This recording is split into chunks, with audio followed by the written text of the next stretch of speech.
following program is sponsored. The opinions and statements made by the hosts and guests do not necessarily reflect the views of News Talk 600 and 100.3 WBOB or its parent company, the Chesapeake Portsmouth Broadcasting Corporation. Yeah, I'm real good on the presser, being all that I can be. I can't call in sick on Mondays when the weekend's been too strong. I just work straight through the holidays, sometimes all night long. You can bet that I stand ready. Well, I'm hoping that you can be all that you can be. Of course, that is Toby Keith singing. But, folks, I want to tell you, I am here today to be with you and We the People, 1787. Bob Wolf, I'm your host. And I also want to introduce again to you our co-host, Wes Bunce. Wesley Bunce. The man about D.C. is what I call him.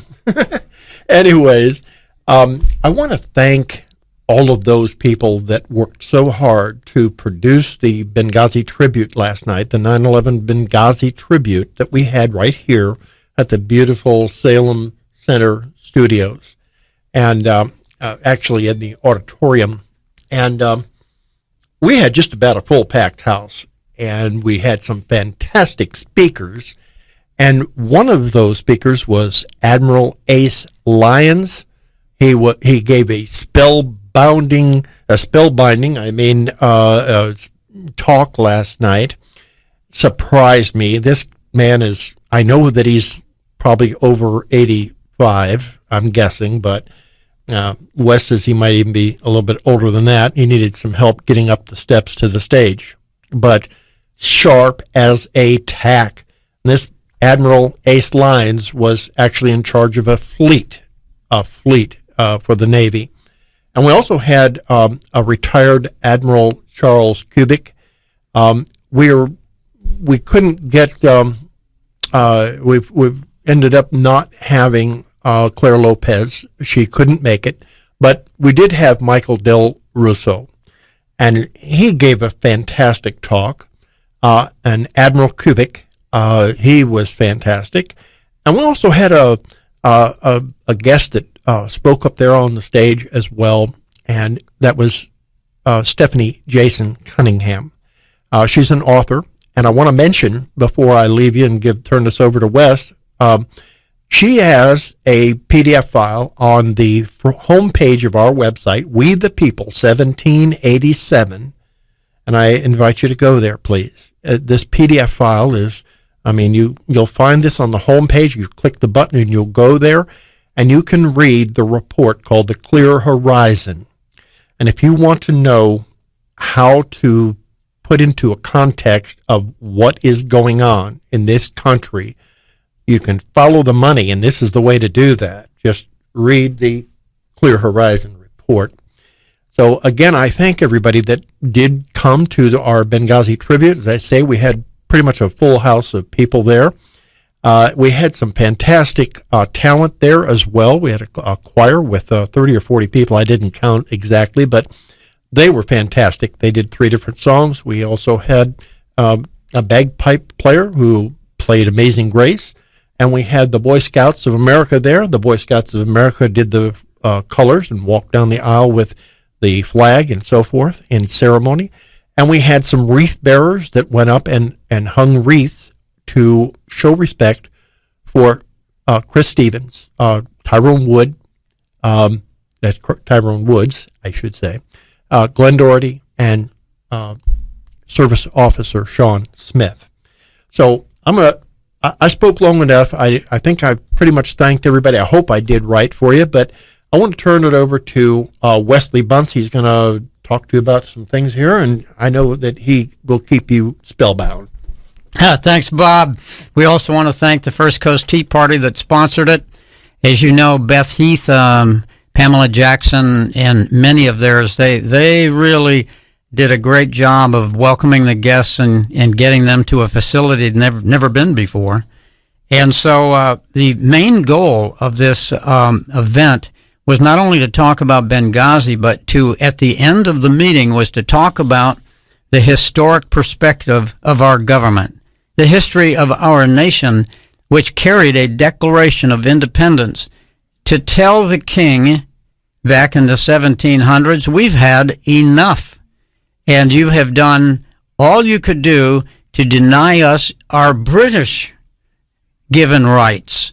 And so we, the people of that day, sworn in allegiance, and 11 years later, they put it in ink called the Constitution of the United States. So, in signature event last night at the end of the evening, we invited those who came to sign the re-declaration of our independence and ask all of us and all of you, listeners, to get involved, first of all, get informed, and act on the responsibility that our founders bestowed to us as a legacy. So we have a special guest who has been here before. His name is Bill Still. He'll be coming on the air. Bill is the founder, the creator of multiple documentaries. He's won world acclaim. One that we spoke about the last time he was here was the financial side of what's happened to America, called The Secret of Oz. You can actually watch that. It's a YouTube production, and Bill is just a careful, accurate researcher of the best commendation that I could give him. And Bill is going to join us here. He's on the road back to his home, so we're going to tie in. Hopefully we won't hit too many cell tower disconnects, and we'll have Bill in just a couple minutes. We're going to come back from our first break telling us what is the new direction, what is the new production that is going to come out of this meeting tonight. And I'm going to hint at it, but I'm going to let Bill really give us the details because he's the master. Bill and his wife showed up last night to engage in a 2-hour private meeting with these leaders, the admirals and the CIA officers. And so we're going to hear some of what he wants to share at this time as we move forward to a new avenue.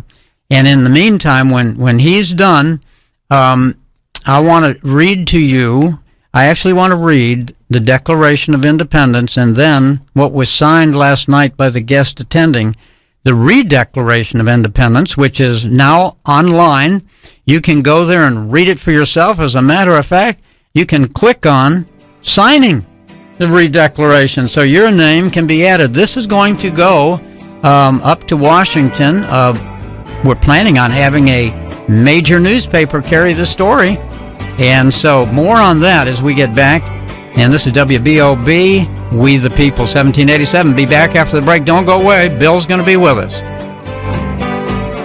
If tomorrow all the things were gone, I'd work for all my life, and I had to start again with just my children and my wife.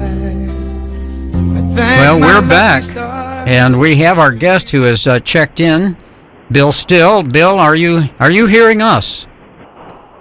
I'm hearing you just fine. How am I coming in? You're coming in pretty good. We've told the audience that you're on the road back to the Carolinas with your beautiful wife, and we are just opening the show talking about the tribute last night, and the intent was to make this an enduring effort to go somewhere with this story of Benghazi, but maybe not just the story of Benghazi. And so I wanted to open up to you, Bill, to talk to our audience about, of course, I reminded them on your visit earlier in the year when you talked about the Secret of Oz and what was happening and our financial crisis we're in, and you, I consider an expert in that world. So tell us what you thought of the event, and I didn't know if you'd met Admiral Lyons before. I didn't talk to everybody. Well, I'd only spoken to him over the telephone several weeks ago when this event was in the planning stage. That was the first time I'd met him, but boy, I wonder what that guy's IQ must be. I mean, he spoke extemporaneously for, almost an hour, rattling off dates and names. I mean, I couldn't do that well if I had a script to read. I was so impressed. Really, he's an intellectual giant. Absolutely. He doesn't back up for calling a spade when it comes to the leaders of both parties in Congress and the President of the United States and the State Department that seems to be thoroughly complicit in this case of a possible charge of treason that may come when all the facts are on the table that we're trusting Trey Gowdy with? Well, I'll believe that when I see it. Whoop. No. The Clintons and their ability to escape. So I'd love to buy an insurance policy on that and try to do something to hasten Mrs. Clinton's exit from the political scene. Well, she falls, if the polls can be held to be accurate and true, she's been declining, going down consistently with each email. I call it eruption, not a bimbo eruption this time. This time we have an email eruption. And since this is a Christian broadcast and a constitutional show, we want to merge those two together in the minds and the hearts of our listeners and the patriots that still are among us, even to this very day. They showed up last night at an almost full house, and we certainly had nobody complaining about anything that took place, from the ceremony to the information that was shared. There was a lot of it even I had not heard before. And a little private meeting that you participated in with the named dignitaries for this program. And can you give us any hint as to where you think we may be going from not just a tribute to our fallen heroes, but what we might gain from this? Well, the question on the table was what can we do that would actually be effective? And before I go on, I just want to thank so much the organizational skills of the Tea Party Patriots. I mean, that was a very, very elaborate presentation, organizationally speaking, and it went off, as far as I could see, without a hitch. So they're really to be congratulated. Now, as the question on the table was, is there anything we can do in the way of a documentary video which might be effective in preventing the continuation of whatever the heck is going on, this collusion between the presidency and the Islamic Brotherhood and the Iran deal? You know, exactly what's going on. Is it something that can be explained in a fashion that's easy enough to absorb so it could actually have an effective political effect? And that's the question on the table. And I think we can try to do something, but it just needs to be developed a little bit further. That's good to hear that you're carrying the interest forward, that it didn't die with just a celebratory salute, taps, and farewell to that event, as Hillary Clinton would say. Well, what difference does it make anyway? Well, the difference that it makes is that if indeed what we have here is President Obama actually being a member of the International Muslim Brotherhood, as the folks in Egypt have repeatedly said in their own newspapers, if indeed that's the case, and what we have here is some type of preparation for an international Muslim insurgency, well, then our children and our grandchildren are going to be very upset that we didn't try to do everything we could to head off the actual shedding of blood in trying to fight them on our own soil. And so that's what I'm worried about. I'm not positive that that's what the situation is, but it could very well be the situation, and it just needs some thorough investigation, and then wherever the chips fall, we would present that in video format. That's a wonderful, I think, evaluation of where we are with this. It reminds me, since this is the fair city of Jacksonville, from where we're broadcasting, of a famous quote by Andrew Jackson, 7th president, who said, you know, when the people lead, the leaders follow. And if, in fact, the Tea Party represents just a microcosm of the country at large, as you know, Bill, I made a statement at that meeting that I daily monitor the U.S. Congress through the research side to see what are they proposing to do, what should we tell them what we want them to do. And the major turnover in Congress that's taken place is just the beginning of what is a necessary conclusion of the evidence that you bring and others bring that something is not right in Disneyland. And if in fact... Yeah, go ahead. Yeah, and that's something that is not right. I think everybody kind of senses it, that they've lost control of our self-governance. And that means that despite the fact that we've elected ever-increasing majorities in both houses of Congress now from the Republican ranks, nothing seems to be changing. And I think the corruption tends to get a lot worse as you get to the top of the pile, and there's probably going to be a move here in the next week or two to remove Speaker Boehner, and that is a move I thoroughly support. The problem seems to be at this point that what you have is a corruption where votes are for sale to the highest bidder. There seems to be a complete breakdown in the integrity of Congress itself, to where you get, for example, the latest outrage is the Iran deal, but just a couple weeks before you had the specter of Republicans voting, and even freshman Republicans voting, who went into Congress trying to clean this up, but then as soon as they get in there, voting to give Obama yet more power through this fast-track deal that will help speed these so-called free trade deals that are lining up one after another about to come rolling through Congress. And in fact, they're not free trade deals. They have nothing to do with real free trade. They have everything to do with slave trade and shipping yet even more jobs off to China, Mexico, and whoever is the lowest bidder for wages. The Constitution clearly states that Congress has the right to set tariffs and excise taxes, and it's supposed to be a part. Everyone recognizes that you have to protect your own internal manufacturing capability, or you literally have a zero economy eventually. You can't run an economy on a consumer-driven economy of heading to fast foods and watching Netflix.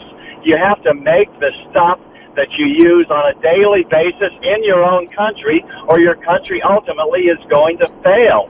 And that's what these free trade deals are attacking, the integrity of the American manufacturing process.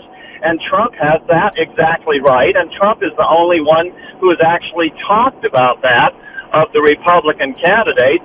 And unless we do something about that, our economic situation is only going to get worse.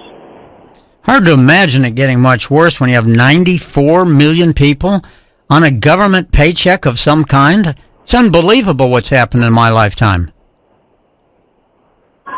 Yeah, it's a bad situation, but then when you add on to it the fact that you have this massive Muslim immigration, not only into the United States, but now throughout all of Europe, it just seems to me like, this is the creation, once again, of ISIS scaring everybody in the Middle East out, so they go to Europe, and who knows what percentage of those are actual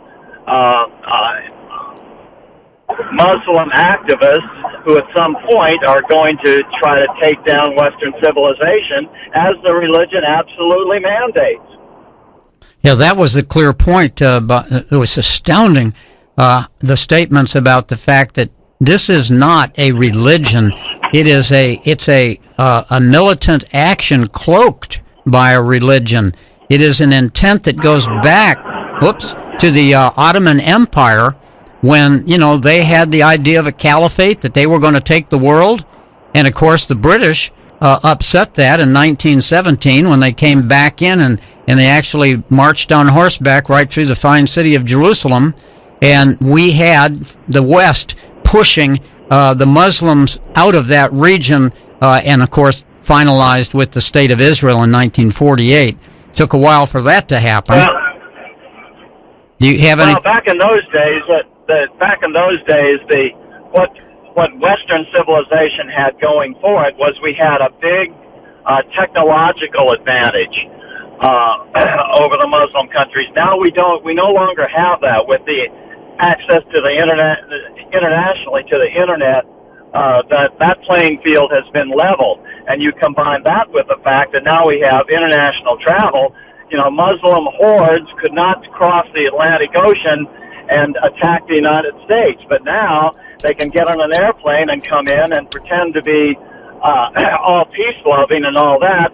Well, mosques continue to be built in this country by the hundreds, awaiting the day when they can rise up and cause trouble that there was no way they could have done 300 years ago.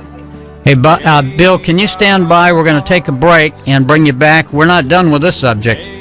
Hang in there. Okay, careful. Your mic was open during the last commercial. Oh, okay. All right, we'll be back with Bill in just a minute after we pay some bills. And remember, after Bill and we're done with that session, I am going to read the Declaration of Independence and the reaffirmation of the Declaration, which was signed last night for the first time in Jacksonville, Florida. Old ones died, new were born, life was changed, disassembled, rearranged. You're reading this, my mama said. Good afternoon. You're coming back into We the People 1787. This is your host, Bob Wolf. And we have Wesley Bunce on the phone with none other than Bill Still. Dr. Roz, come on back to us. How are you doing? Hopefully you don't have bad traffic in this weather change. No, I'm just fine. Traffic's good. We left off, we were talking about the incursion of the Muslim Confederation from the old days till today's modern days, and their new technology, comparable even to ours. I mean, they certainly have the money. They're pumping out 10 million barrels a day just out of Saudi Arabia, selling it to whoever they want, willing to take the prize, and maybe America's for sale. You think that's possible? Well, and as Admiral Lyons pointed out last night, now with the taking of Libya, they have one of the top 5 oil producers in the world have their production. They have a significant portion of the Iraqi production. And all of these things, the American military, if cut loose, could solve in a weekend, or solve the majority of in a weekend, and yet it continues without significant opposition. And so there's every suspicion that the fix is in one way or another.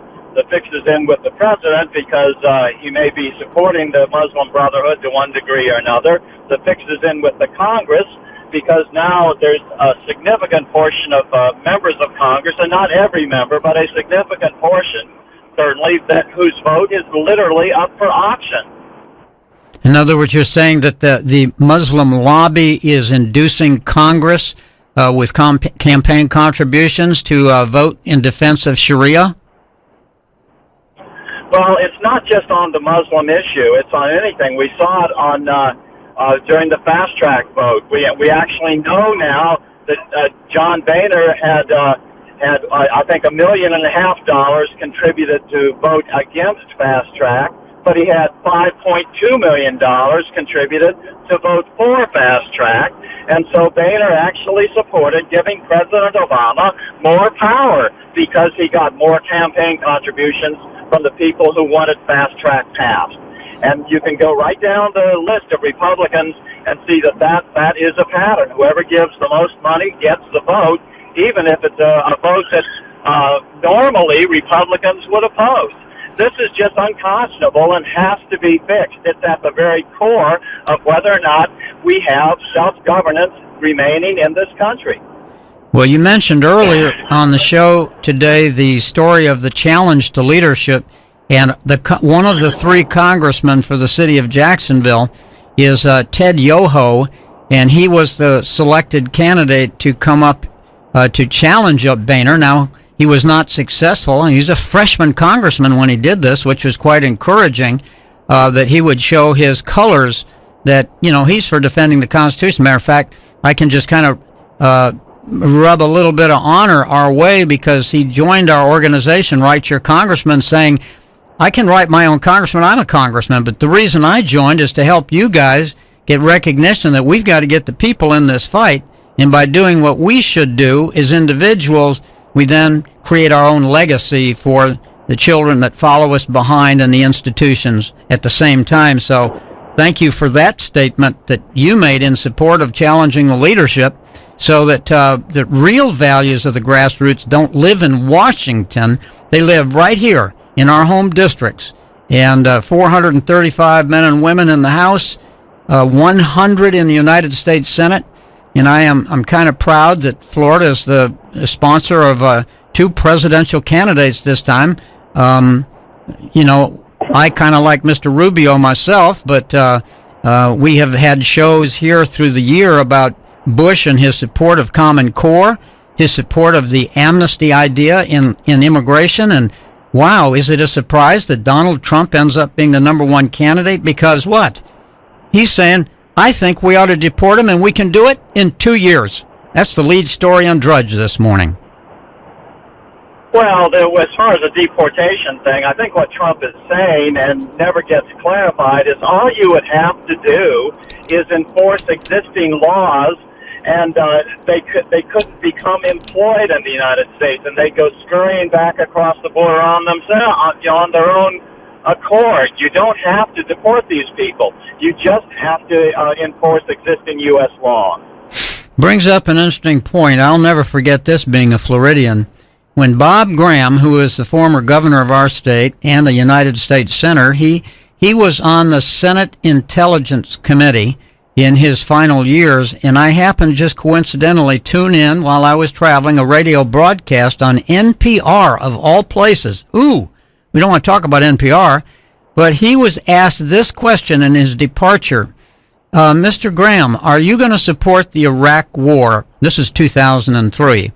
And he said, I am going to vote for the Iraq War, but I'm going to tell you what I think the number one concern is, and that is that there are 6,000 mosques in the United States, and I am calling for an investigation. I think it is nothing more than a militant hideout where they can do their planning and their strategics, and I think we ought to invest money in doing that, which is a reminder of kind of what you just said. And we've got to get to the bottom here in the United States. Well, last night, one of the admirals brought up the fact that many of these mosques, and I say many of them, most of them are being used to actually train jihadists. Had you ever heard of that, Bill?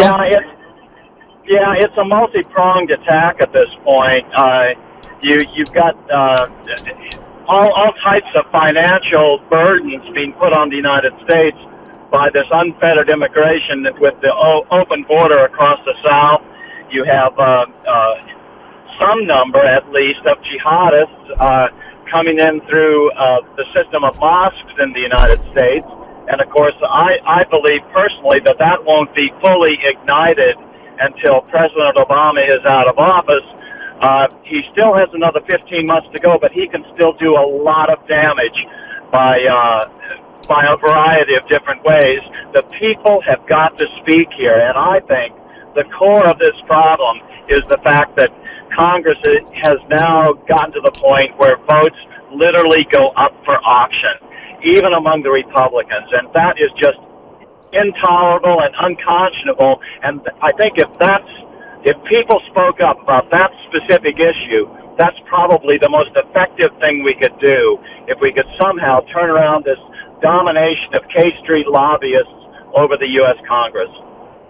Well, that is what you intended to address when we had the private meeting that we may go forward with, is looking at the big picture, not just Benghazi, but what is it about our Constitution and our way of life, that is up for sale? why are we not acting on principle? We're acting on, what is the agenda that's pushed down our throat, literally, by the mass media or the major media channels, and they don't seem to take any delight in resisting a 10,000 statement. We're going to have 10,000 new Syrian refugees on our doorstep. I mean, I'm not opposed to immigration. I don't think anybody really is opposed to immigration as long as it follows the rules, okay? And they meet our culture standards. You're going to have to speak English. You're going to have to pay taxes. I mean, that's the American way of living.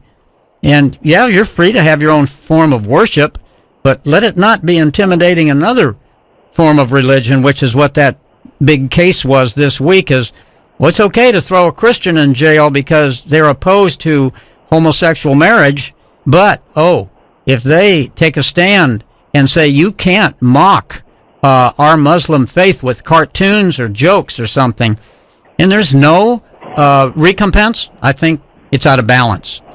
Bill, I want to thank you for coming. We're coming to the end of this section with you, and we're going to close off now, and we're going to go to the declaration and the reaffirmation for the remainder of the show. Hope you can come back again soon. I advise all of the listeners to go to our website at We the People, 1787. Watch The Secret of Oz. There is so much to be learned by following the money.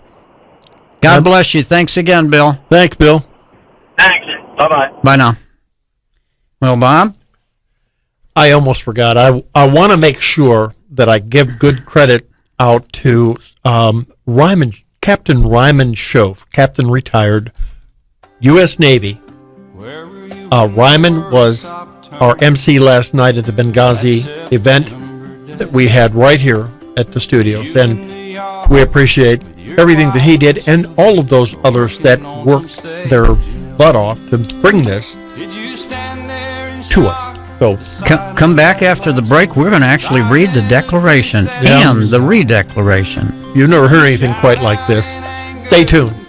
Or did you just sit down?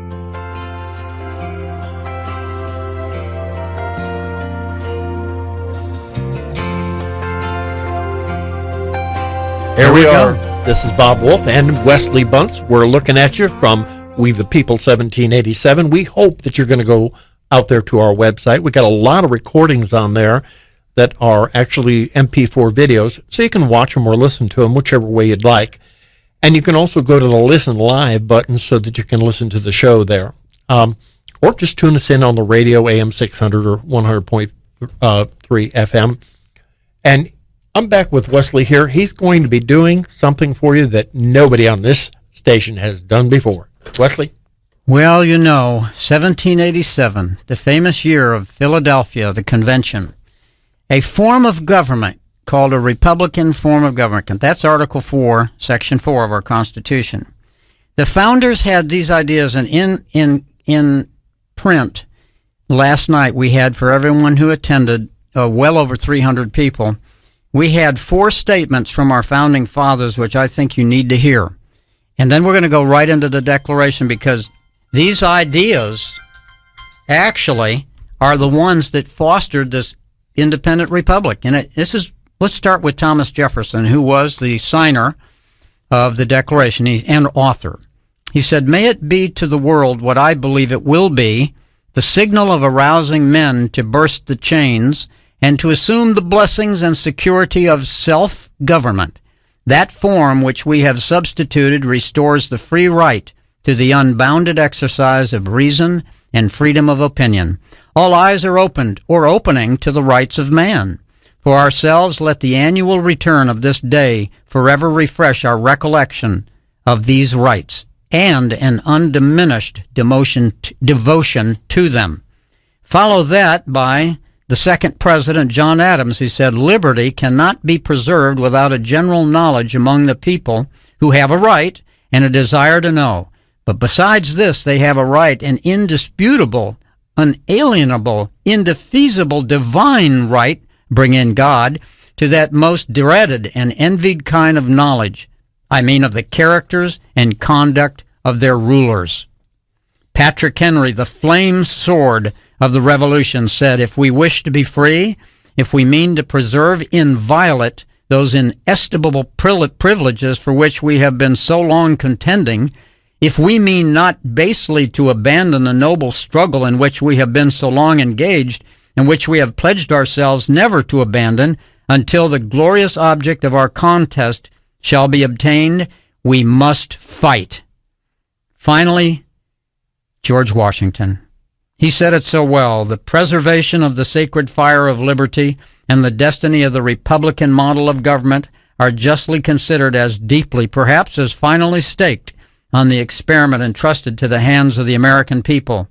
And so, on that fateful day, July the 4th, 1776, they said, "When in the course of human events it becomes necessary for one people to dissolve the political bands which have connected them with another, and to assume among the powers of the earth the separate and equal station to which the laws of nature and of nature's God entitle them, a decent respect to the opinions of mankind requires that they should declare the causes which impel them to the separation. So we hold these truths to be self-evident, that all men are equal, created equal, that they are endowed by their Creator with certain unalienable rights, that among these are life, liberty, and the pursuit of happiness, that to secure these rights governments are instituted among men deriving their just power from the consent of the governed, that whenever any form of government becomes destructive of these ends, it is the right of the people to alter or abolish it, and to institute new government, laying its foundation on such principles and organizing its powers in such form as to them seem most likely to affect their safety and happiness.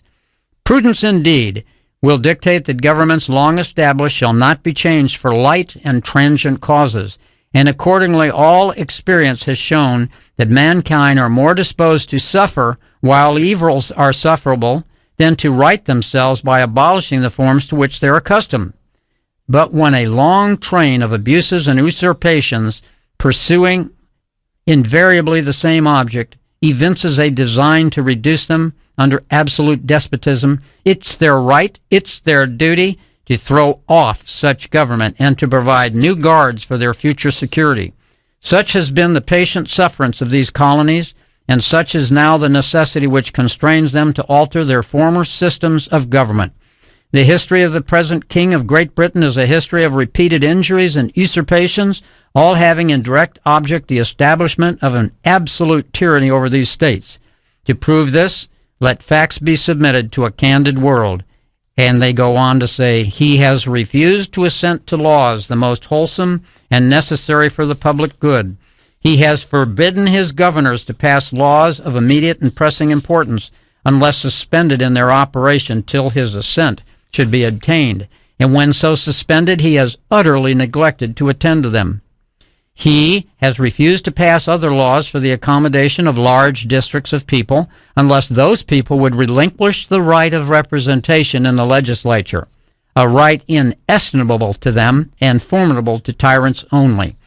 He has called together legislative bodies at places unusual, uncomfortable, and distant from the depository of the public records for the sole purpose of fatiguing them into compliance with his measures.